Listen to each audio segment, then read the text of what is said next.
আদিবাসীদের যে প্রোগ্রাম, সেই প্রোগ্রামে হামলা থেকে শুরু করে সেই প্রোগ্রামের প্রতিবাদ করতে যাওয়ার পরে স্টুডেন্টদের উপরে যেভাবে হামলা করা, হাত ভেঙে দেওয়া, পুলিশ যেভাবে আক্রমণ করলো, এই ওসি মাসুদের নেতৃত্বেই কিন্তু হলো। তারপরে ধর্ষণ বিরোধী মুভমেন্টে আমরা দেখলাম যে এই ওসি মাসুদের নেতৃত্বে পুলিশ কর্তৃক ছেলেমেয়েদের উপরে হামলা করা হলো, আবার সেই ছেলেমেয়েদের উপরেই কিন্তু মামলা করা হলো। ফলে এই যে পদ্ধতি, একটা গণতান্ত্রিক আন্দোলনকেও যেভাবে দমিয়ে দেওয়ার পদ্ধতি, সেটা কিন্তু বদলে যায়নি।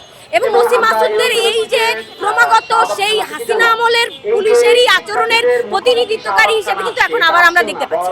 মানে এখানে দেখবেন একদল মানুষ ওসি মাসুদকে হিরো বানিয়ে দিতে আসতেছে, কিন্তু আমরা জানি যে মাদককে কিন্তু এভাবে নিয়ন্ত্রণ করা সম্ভব না। আপনারা যদি খেয়াল করেন, সোহরাওয়ার্দী উদ্যান কিন্তু একদম শাহবাগ থানার ঠিক পেছনে। তাহলে এমন একটা জায়গায় দিনের পর দিন কিভাবে মাদক কারবার চলতে পারে, এটা কি প্রশ্ন তৈরি করে না?